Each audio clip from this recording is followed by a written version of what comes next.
everyone. This is Jim Hughes with AFIO Now. We are a program of recorded interviews with former members of the U.S. intelligence community. Today, I have a very special guest. His name is Douglas Ollivant. He is a retired U.S. Army officer, a former director for Iraq during the Bush and Obama administrations. He's also a senior fellow for New America and currently a managing partner for Mantid International. Doug served 2 tours in Iraq and has some very interesting thoughts about that time. Doug, welcome to AFIO Now. Great to see you. Doug, you served twice in Iraq, once during Operation Iraqi Freedom II and then during the surge in the early to mid-2000s. What differences did you see between those 2 tours? Well, there were very, very different times in Iraq. So I first went to Iraq in the summer of 2004. My unit, First Battalion of the 5th Cavalry, had already been there for several months. I joined them as a midsummer replacement. And this is the very early days of the Iraqi occupation, or whatever we like to call it. When I got there, Jerry Bremer was just about to leave. He would leave 10 days after I got to Iraq, ending the CPA and moving over to the Iraqi interim government. So it was a early time. It was a very interesting time. And the level of violence had not gotten terribly high yet.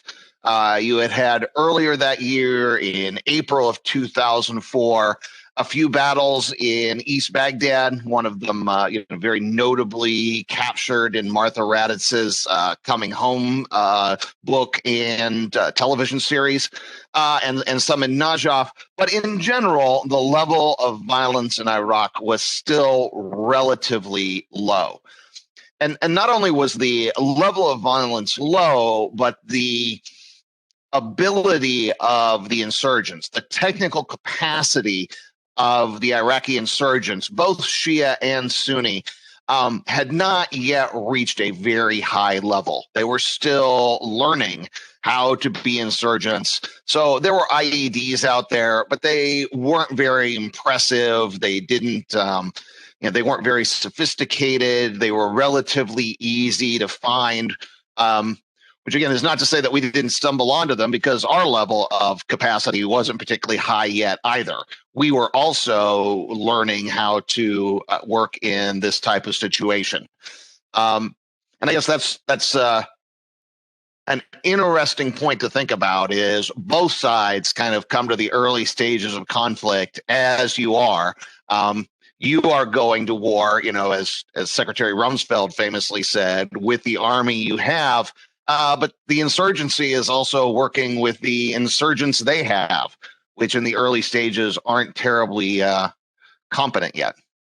Doug, I think our listeners would be interested, to the degree that you're comfortable, talking a little bit about some of the experiences that you had in that time, some of the challenges that you faced, and some of the early solutions that you and your unit came up with. Sure. Happy to talk about that. And I'll stick with the 2004-2005 period for now. I realize you asked me to compare and contrast with 2007. We'll get to that at some point. But my first tour in 2004-05, I was on the ground. I was the battalion operations officer, or S3, for 1-5 Cavalry. My experience is very different than a lot of other people, in that I went to war for the first time as a mid-30s-year-old major. So I was 37. I was a field grade officer. I'd gone to graduate school. I'd been married a long time. I'd raised children. So I had a very different maturity level, even though I was encountering combat and killing and being killed, or having people killed for the first time. So again, my experience was very, very different than some 18, 19, 20-year-old single kid who just graduated high school and didn't have the life experience to fall back on. There are almost 4 different periods I can talk about in that first year. So my battalion was headquartered in Kadamia, which is the Shia religious district of Baghdad. There's a major shrine, the Qadamiyya Shrine, that's in north central Baghdad. And Qadamiyya is the district around the Qadamiyya Shrine. It is the Shia religious center of Baghdad. And so we spent the bulk of our time based there and got a very intense education in intra-Shia dynamics. Because one of the themes I'll talk about again is, you go to war as you are. And we went not understanding very much. I mean, I was a field grade officer. I'd gone to graduate school. I'm in my 30s. And I went to Baghdad not really understanding the difference between Sunni and Shia Muslims. And so I can only imagine the understanding of others in my unit was considerably less. But we very, very quickly learned and got an intense education in not only are these Shia Arabs or Shia Iraqis, who are very different than their Sunni counterparts in some ways, but they have internal tensions inside themselves. So inside Qadamiyya, I would say we were primarily dealing with three elites. Hussein al-Sadr, who kind of represented the institutional side, probably the Dawa party, who was the custodian of the shrine. And then we dealt with Hazm and Baha al-Raji, who were Sadrists and represented the Sadrist movement. Interestingly, Hussein al-Sadr was a relative of the Sadrists, but not part of the Sadrist movement. This all got very complicated.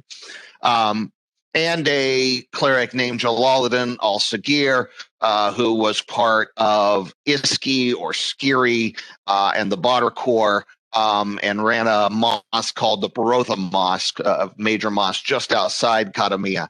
And those three elites had very, very different approaches.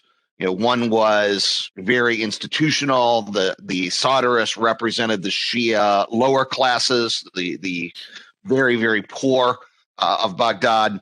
And then the Skiri represented the more ideological minded, much more anti-Sunni wing of the Shia at that time. We very, very quickly got an education that, Shia are not Shia. There are all kinds of internal tensions inside them, which incidentally we're seeing today as they're trying to form a government, and you have the Sadrists versus everyone else inside Baghdad today, having some very, very serious differences over Iraq's political future. So first was in Najaf. Or in Qadamiyya. We would then spend 30 days in Najaf fighting a high-intensity battle in August of 2004, the Battle of Najaf Cemetery, which was a very high kinetic, almost old-fashioned battle with the Sadrists inside the Najaf Shrine and American forces, Marines, and 2 Army battalions outside it, trying to dislodge them from this stronghold without destroying the cultural center that they had turned into a stronghold. We would then go back to Qadamiyya. We then went to Fallujah for the Battle of Second Fallujah. Unlike Najaf, my battalion was in the center of the fighting in Najaf. In Fallujah, we were more on the periphery, isolating Fallujah for 2 infantry battalions and the Marines who would actually do the clearing of Fallujah. But we were close enough to it to see some combat at Fallujah. And then we would come back to Baghdad in January, February of 2005 and prepare for the first Iraqi elections. So those are the 4 ways I think about that first tour for me and my unit. Qadamiyya and really doing detective work, counterinsurgency, intelligence work, counterinsurgency inside Qadamiyya. Then the high-intensity battles in Najaf and at Fallujah, and then preparing for the elections, helping secure the elections, acting essentially as a police force, providing stability as Iraq ramped up for its first election. And as you and your unit quickly got educated on the reality on the ground, how much did your training help, and how much did you develop kind of field expedience as you went along? It was very much field expedient. None of us had any experience in how you go about doing this and how you separate insurgents from the population. My battalion would eventually develop some sources among the Iraqis who would help us find the insurgents who were doing the most shooting at us. And at this time, it was the proto Al Qaeda in Iraq. I don't think they'd formally coalesced into that organization yet, but certainly that was what we were seeing, were groups that would either be Al Qaeda in Iraq later or would eventually be threads that would join that organization or at least support that organization. So very serious Sunni Islamists and or Baathists who were conducting the bulk of the attacks against us. And so we found sources among the Iraqi Shia who knew who these people were, who knew where they lived, who knew what their patterns of life were, and would help us find the right targets to hit. It took us a while to communicate to them that, when we went to their houses, we couldn't just arrest them on their say-so that they're bad people, that we actually needed to have some evidence of, their attacks against us or something like that. That took a couple iterations for them to learn and figure out. But eventually, we developed a targeting cycle. We would get tips from our sources. We would go, raid a target at night. We would gather intelligence from that. And from what we would gather from that, plus further tips from our sources, 2 or 3 days later, we'd be ready to hit a target at midnight again. In 2004, when we were doing this was pretty revolutionary to have a 3-day targeting cycle. By 2007, there was a brigade of the 82nd on East Baghdad, and they were going through that cycle twice a night. They'd hit one target early in the night, develop the intelligence off that target, and hit another one just before dawn the following morning. So certainly, we got much, much better over time. What we were doing in 2004 was revolutionary for its time, I think, but it was very, very primitive just 3 years later. Doug, during my career, it was my privilege to serve with a number of really excellent foreign area officers, FAOs. Mm-hmm. In my experience, I'm an Arabic speaker, and they were also people with Arabic and with Middle Eastern area knowledge. Right. Did your unit get any benefit from that at all, or are there too few of us and too many of you? Right. There were too few foreign area officers. I knew several from the old days, but they weren't around our unit. They weren't available as resources. In my second tour in 2007, when I was up at the divisional level, I had access to not only those at the division, but at the Corps and at MNFI, the 4-star headquarters in Baghdad, first General Casey and then General Petraeus. Then there were FAOs running around, and I knew them and I had access to some of them. But no, at the tactical level, the units that were actually in the fight conducting the operations had no access to those people. There's, as you say, there's just not enough of them. They're designed for a peacetime army so that there's enough to put 2 or 3 of them in every embassy and have a couple sitting at Central Command in Washington to give advice on their region. They're not designed to expand to provide 1 or 2 advisors to every battalion or even brigade during combat. That would have been extremely helpful, extremely helpful had we had them at the tactical level. We simply didn't have anyone who could give us that kind of guidance. I don't believe we had an Arabic speaker, who was a non-hyphenated American anywhere in the unit. No uniform wearing Arabic speakers. We had contracted interpreters, both native Iraqis and Iraqi Americans. But outside of that, no. Doug, you began to do this just a little bit during your last response, but take us a little far forward and contrast the 2004 experience to the 2007 experience, please. Sure. It's hard to talk about 2007 without talking about 2006. The 2007 surge is generally viewed as a success, or at least a limited success. And success has 1,000 fathers. And so there are multiple theories and multiple claimants to, I'm the person who came up with the idea of the surge and who was came up with the creative ideas that eventually led to it. But my experience was things in 2006 were so bad that everyone realized that things needed to change and things had to be done differently. So in 2006, the new commander of First Cavalry Division, of which I was still a part, having moved from a battalion up to be the division planner. So I'm the chief planner for the entire division, which was about 12,000 people in and of itself and would swell to about 20,000 people inside Baghdad. And my boss had been unable to go forward on the early recons because he'd had some medical issues. So he and I went together, and I believe it was late August of 2006, just him and me and a couple of his aides. And as we're going around Baghdad, again, it's August of 2006, and Baghdad is burning. I mean, things are very, very bad in Baghdad. The civil war is clearly at a high level after the Samarra Mosque bombing earlier that year in 2006. Literally, the U.S. Army is having to help the Iraqis clean out the morgues every day. The morgues are filling up every night with the bodies that are being collected in this civil war. And like physically moving the bodies out of the morgue is a logistical operation that can't be handled through normal channels. Things are that bad, and it's really ugly. So my boss and I go around Baghdad for about a week as he is, seeing what's going to happen when he comes in October, November of that year.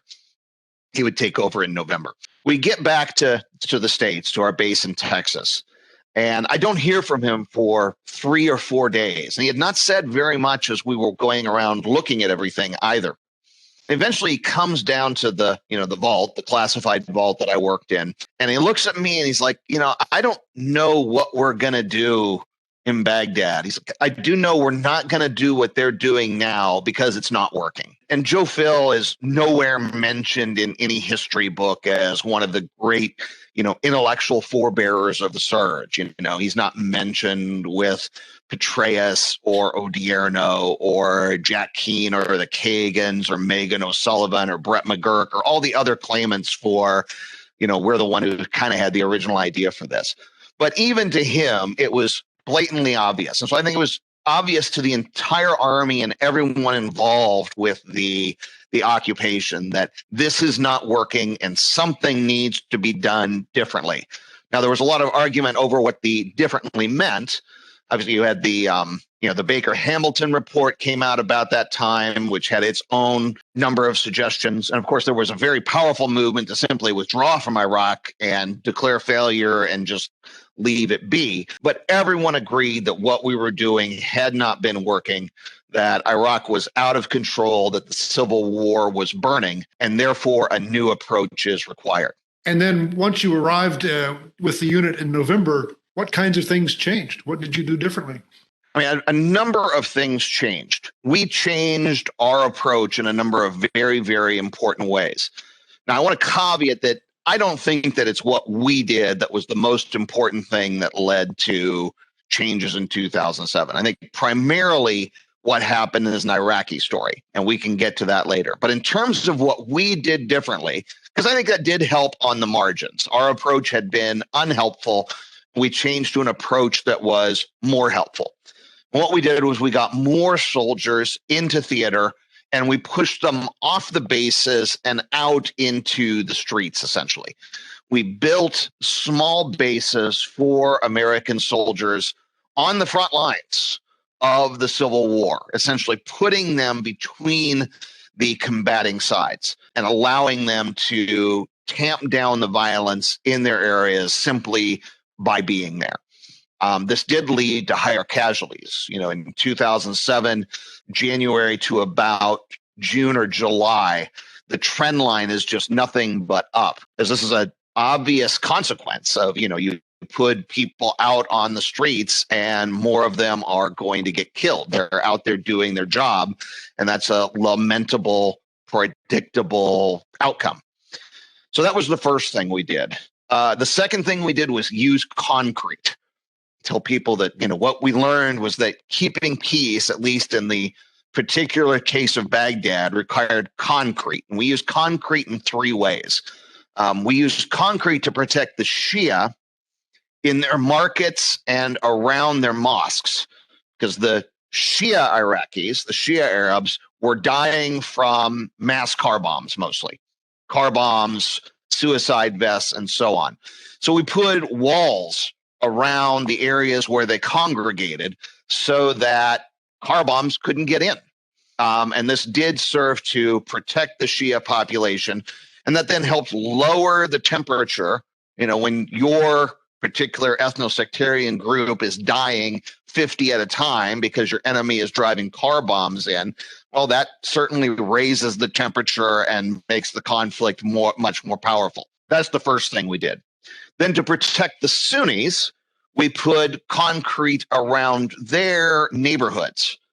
They were dying by young Shia men coming into their neighborhoods, dragging them out of their homes and killing them at night in response to those car bombs that were going off in the markets and around the mosques.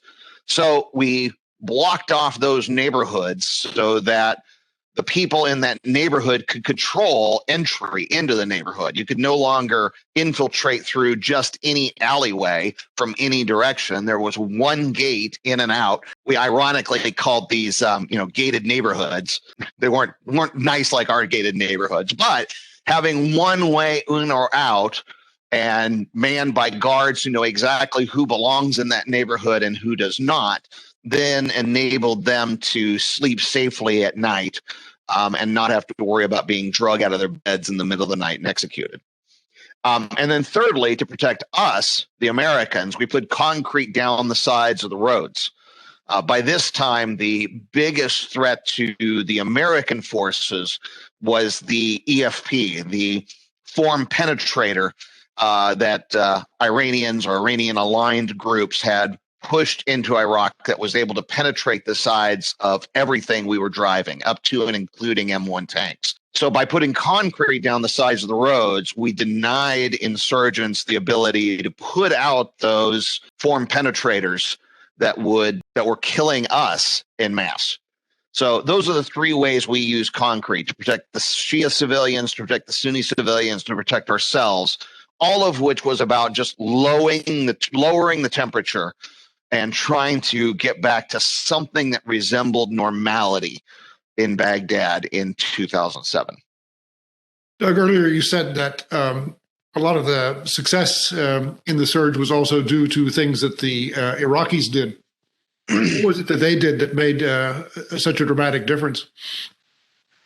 Well, perversely, no one likes to talk about this, but this was a civil war inside Baghdad in particular between Sunni Arabs and Shia Arabs. And essentially, the Shia Arabs won. And we don't like to talk about the role of mass killing of civilians in ending civil wars. But it turns out when you read the literature on civil wars, that's usually how they end. It's by bringing the civil war home to the civilian population of the other group, whether that is mass killing of Sunni civilians inside Baghdad in 2006 and 7, or whether that's, Sherman's march to the sea in southern U.S. in 1864 and 5. That's how a civil war ends, is when sufficient pain is inflicted on the civilian population. It's not something we like to talk about. It's certainly not in accordance with as the morality and laws of war as we've come to understand them. But historically speaking, that's the way these usually end.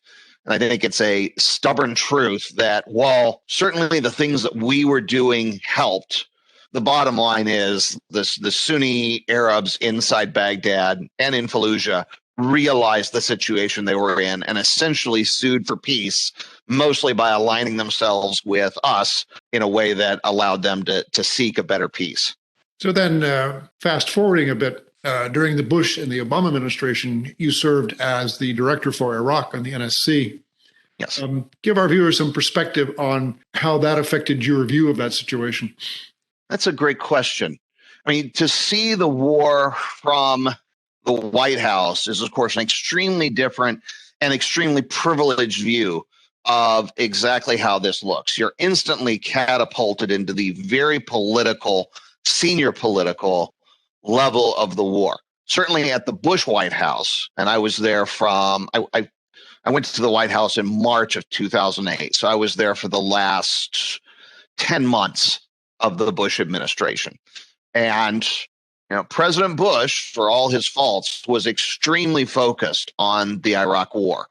And he would have weekly teleconferences with Prime Minister Maliki on, this is what you need to do. This is how I think we should do this. This is how we're going to cooperate together to try to, again, lower the temperature in Baghdad, reach some kind of peace, end this conflict, defeat the insurgency, which of those terms you think is the key to ending things. There was a deep, high level involvement. Part of what's going on is I've referred to this what happened after the firing of Donald Rumsfeld inside the Bush administration as the revolt of the radical pragmatists.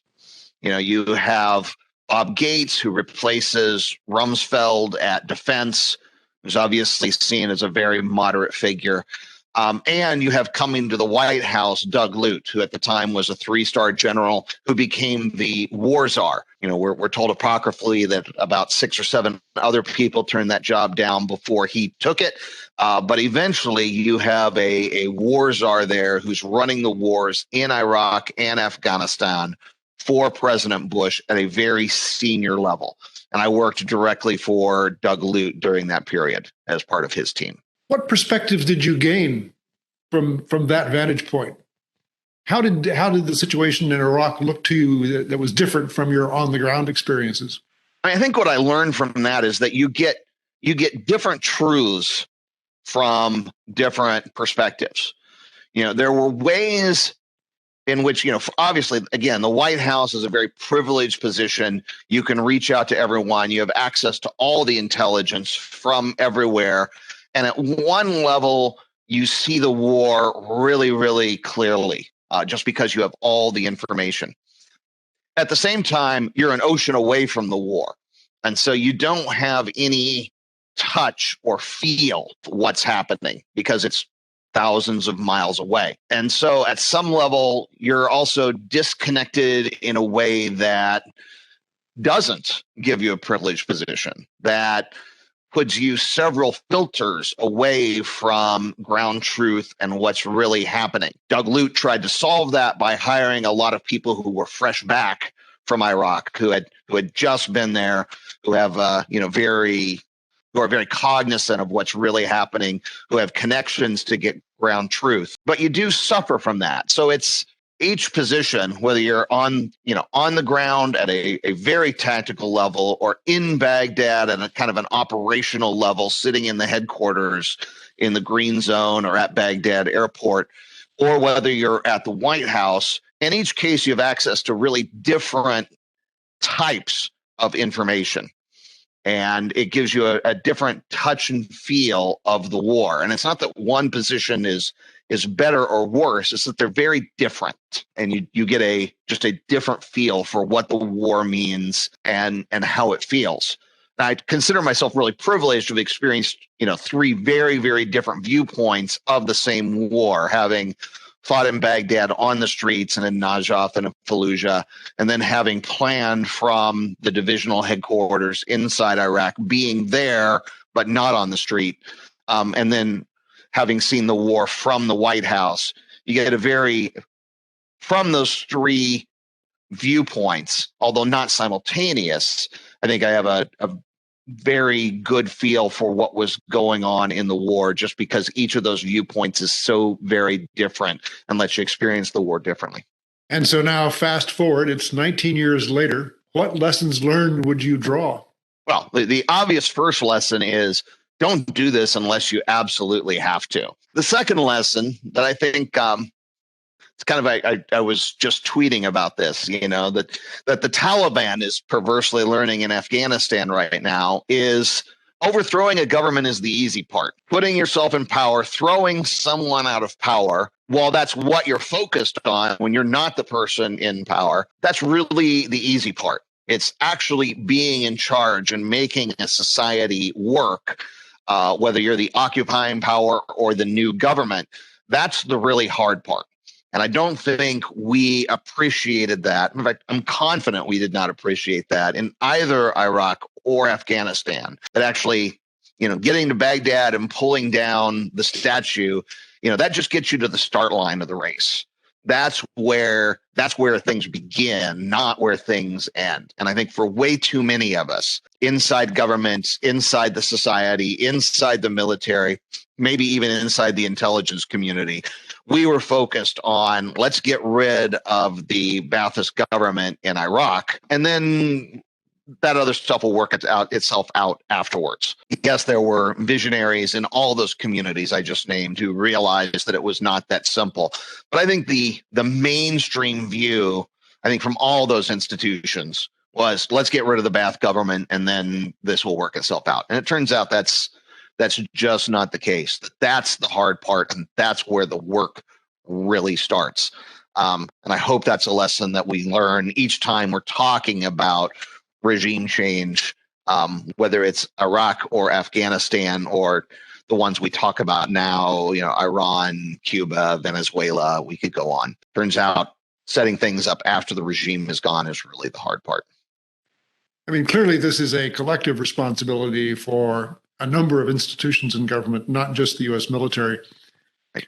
But as we were discussing off camera, one of the things that we've seen during some of these recent conflicts is one, mission creep, but then two, it's pretty easy to get in and it's much more difficult to get out. And we haven't collectively done a very good job of planning our way out of these situations. Do you have any insights into that? Not other than that, this is just really, really hard. I think you can look around, not just the U.S. experiences, but everyone's experience we can look at. The Russians in Afghanistan, the French in North Africa, Francophone Africa. Getting out of one of these situations is very, very difficult. Perversely, the one time we've done it relatively well was our first departure from Iraq in 2011. It was not perfect by any means. There's a great RAND study that's written on things that could have gone better in the departure from Iraq in 2011. As things go, that was probably about as clean an example as I can think of, not only in the U.S. experience, but in just the world experience in general, in how do you leave one of these countries? Now, of course, we're back in Iraq 3 years later, as ISIS pushes from Syria, sweeps through Mosul and down towards Baghdad. So obviously that's a big hanging shadow over the relative success of the 2011 withdrawal. But just in terms of how do you execute this with a minimum of friction, leaving institutions in place behind you that can at least somewhat hold, that's probably the best example that I see. Now, of course, as we're sitting here talking, there's still a U.S. presence of about 2,500 troops in Iraq that have stayed since the ISIS fight. Now, most of those are in a training, actually all of those are in a training and advising role. So it's not combat. No one's been killed. No service members have been killed in Iraq in quite some time. I actually don't know when the last one was. I'm guessing 2019 or maybe even 18. Relatively safe. That doesn't mean that spending a year of your life in Iraq away from your family has gotten any more fun, but relatively safe, relatively stable, but still at the end of the day, there's 4 figures worth of Americans who are sitting in Iraq as you and I are talking. Well, this has been a fascinating firsthand account and some very thought-provoking ideas about a series of very, very difficult situations. Doug, I want to thank you for coming on today and talking to the AFIO audience. It's really been my pleasure. Thanks much.